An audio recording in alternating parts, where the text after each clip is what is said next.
नमिता प्रणमामि सदा वीरा. Sri Aurobindo's Letters on Savitri, edited by K.D. Setnam. Sri Aurobindo's Letters on Savitri. Publishers note Sri Aurobindo wrote these letters on Savitri during the years 1930s and 40s. Editor's note to the 1951 edition. Editor's note to the 1951 edition. Sri Aurobindo intended to write a long introduction to Savitri, a legend and a symbol, together with one book out of the 12 of his epic. Significantly enough, the Book of Death, the eagerly awaited introduction, never got written. Nothing that anybody may pen, however acute, can replace it as an expository and illuminative document on the unusual poetic afflatus, unusual both in message and music, that blows through the 25,000 and odd lines of this legend of the past that is a symbol of the future. But luckily, we have a substantial number of letters by Sri Aurobindo on what can be called, if any one achievement by so vastly and variously creative a genius can lay claim to the title, his literary life work. Out of these letters, in an ordinary or introductory ensemble, necessarily in certain places more informal, personal, unreserved, focused on details, quick, shifting, repetitive than a specially composed piece for the public would be, has been made with the object of throwing in the poet's own valuable words some light on the poem's conception and development and its qualities of inspiration, vision, and technique. It will perhaps be of interest to touch upon the origin of the series of the notes that have been compiled and presented here.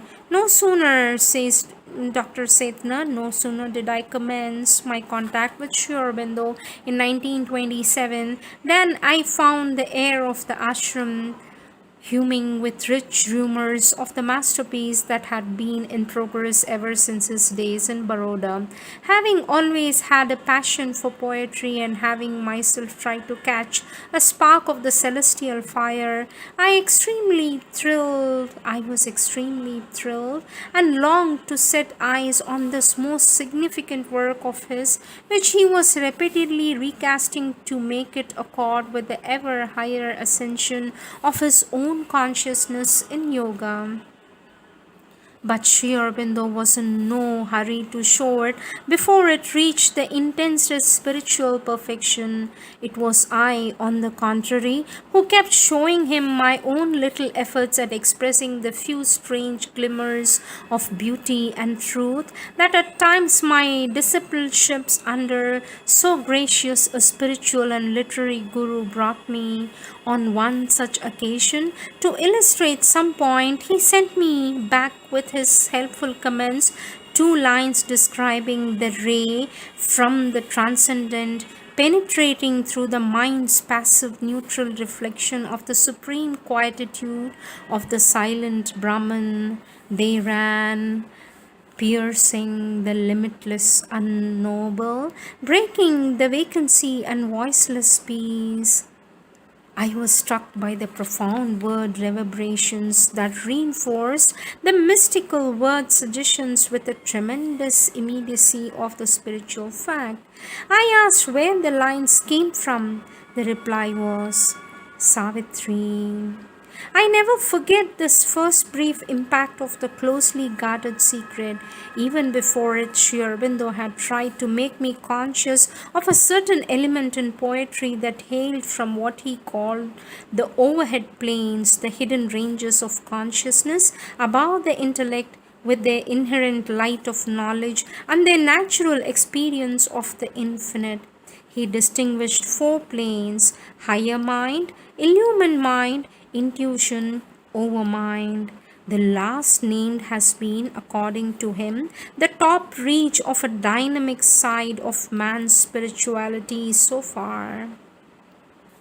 A transcendental poise of immutable Brahman or featureless nirvana is the beyond to it usually realized when in isolated cases there is a leap to the ultimate status of that infinite silence of self-liberation which can be attained on any plane of the cosmos by an inner withdrawal, the master dynamism of the divine, the integral earth transformative power which Sri Aurobindo designated as supermind or gnosis or truth consciousness, and which has his own outstanding personal realization, rendering his yoga a unique hope for the world, has lain unmanifest and mostly unseized, and until certain radical conditions are completely fulfilled, cannot find direct expression in life or literature.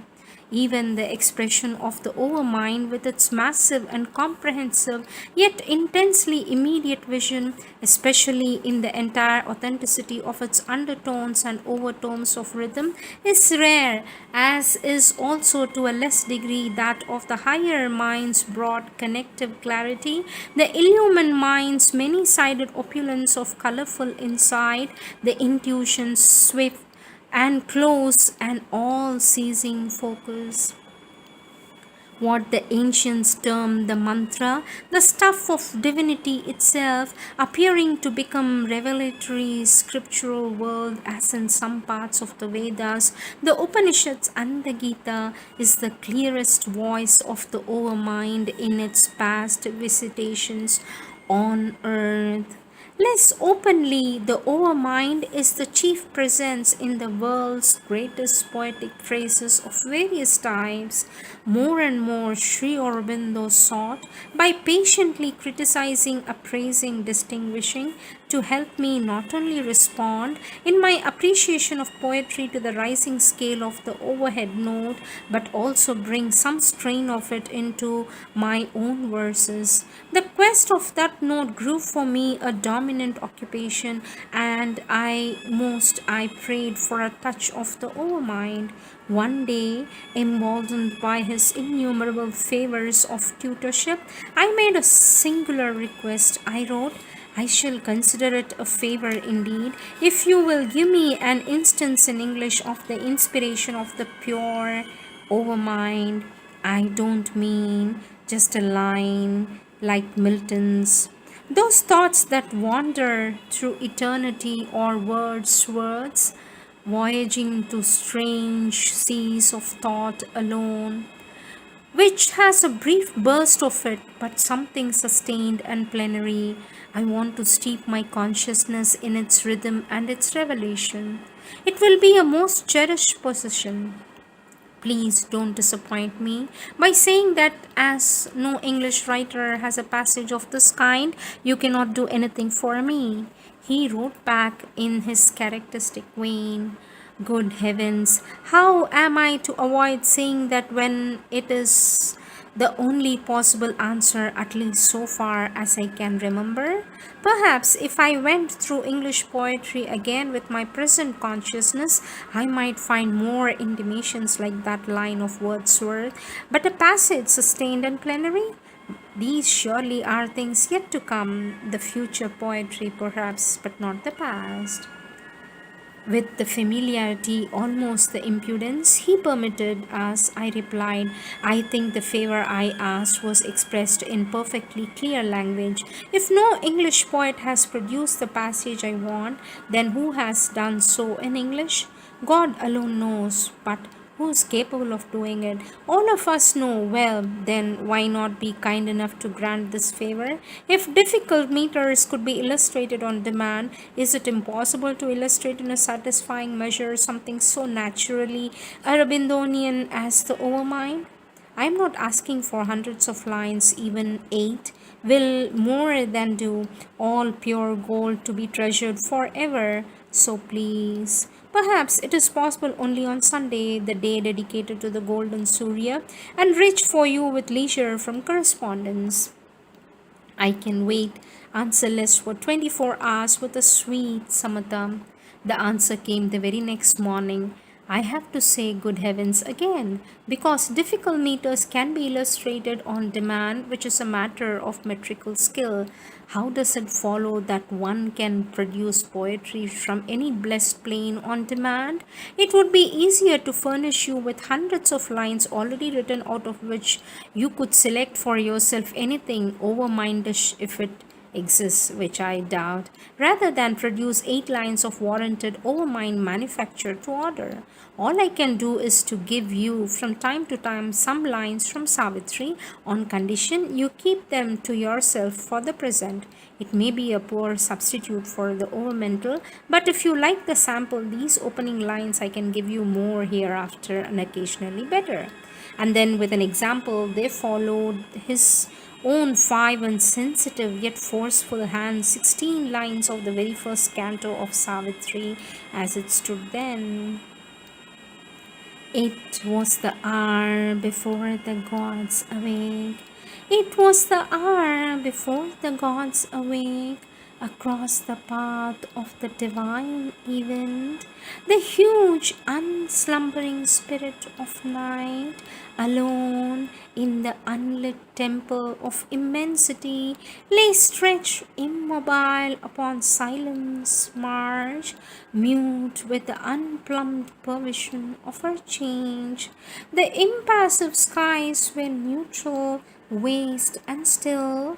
Then a faint hesitating glimmer broke, a slow miraculous gesture dimly came, the incessant thrill of a transfiguring touch persuaded the inert black quietude, and beauty and wonder disturbed the fields of God.